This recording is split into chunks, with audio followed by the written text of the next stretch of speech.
By Lewis Goodall, political correspondent. British members of the European Parliament MEPs will be in line for a golden goodbye payout of over €6 million £5.3 million when the UK leaves the European Union, Sky News has learnt. A senior EU source has confirmed that these so-called transition payments, in effect redundancy money for MEPs when they stand down or lose their seats, will be paid to Britain's 73 MEPs. However, the same source has said that Brussels will not pay for it and that it will in effect be added to the so-called Brexit bill which Britain must pay. The scheme awards 1 month's salary for each year served as an MEP, up to a maximum of 24 months. Senior figures who campaigned for the Leave campaign will be in line to receive substantial sums. Nigel Farage, the former UKIP leader who remains a group leader in the European Parliament, is set to receive over €167,000 £147,000. Daniel Hannan, the Conservative MEP, will receive the same sum. Image 73 British MEPs sit in the European Parliament. Other figures, including prominent Remain supporters who have served even longer, will be in line to receive the maximum amount of over €200,000 £176,000. This excludes other benefits, including free private healthcare for themselves and family members in perpetuity and generous pension allowances. There is no question of any impropriety or all members are legally entitled to the money, but some will doubtless find the prospect of MEPs who voted to leave financially benefiting from Brexit a rum one, especially given that their compensation will have to be paid directly by the British taxpayer, not by the EU. And indeed being paid out of a sum of money, the Brexit bill, which many of them say should not even exist. MEPs have already experienced a substantial increase in their salary as it is paid in euros. With sterling's depreciation since the referendum, MEPs' purchasing power has increased by over 10% since 2016. Mr Farage is unrepentant about accepting the money. When asked by Sky News if it was his intention to accept it, he replied after 18 years hard service he'd probably take it, but added, "But they won't give it to me."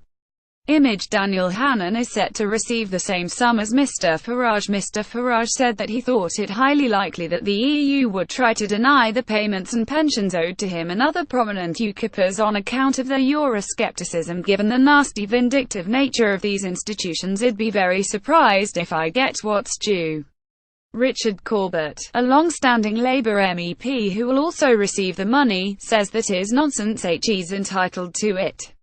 There's no question of the EU saying some can have it and some can't. It's a typical Farage invention, if I might say so.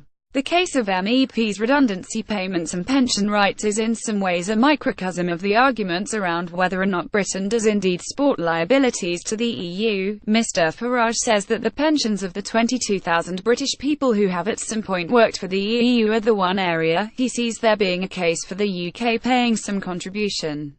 If no deal is reached between the UK and the EU, it is possible that MEPs might still be able to get the money, but they might have to appeal to the European Court of Justice (ECJ) to get it. The irony of Mr Farage applying to that body isn't lost on the man himself. "I don't think he'd do very well there," he jokes. But some in Brussels are wondering whether or not the money will ever need to be paid at all. Video April Nigel Farage compares the EU to the mafia. As Mr Farage told me, the argument some people are making around here lately is that if there is a transmission period, then there needs to be a British MEP voice during that period, that they could be non-voting honorary members of the EU Parliament with salaries but without voting rights, and I've heard that from someone very close to Juncker himself. There is a precedent for that. Before the new countries of Eastern Europe joined in 2004, they had observer MEPs to look after their interests on the way in. The argument goes you could have the same for Britain on its way out. This isn't a view confined to the Brexiteers, alive to conspiracies and concerns about Brexit backsliding. The ARC Remainer Richard Corbett agreed with the idea and goes further, by pointing out that it will be the agreement reached between the EU and UK which sets the date of departure, and that during the transition it would make more sense for Britain to remain a member of the EU, perhaps 2 or 3 years after the official 2019 Article 50 countdown runs out. That way the UK would retain its ability to shape the regulations and laws to which it would remain a subject during any transition. If that happened, then Britain would take part in the next round of European elections scheduled for May 2019, and if we did, Mr Farage is certain about where he'll be. I cannot think of anything he'd less like to do after 2019 for a couple of years. But if they really defudge this and the British Parliament betrays the will of the people, and if effectively we don't Brexit before the next set of European elections and we have to contest those elections, I will be there in the front line contesting those elections, and I will give them, the establishment, a result which they can't even bear to look at.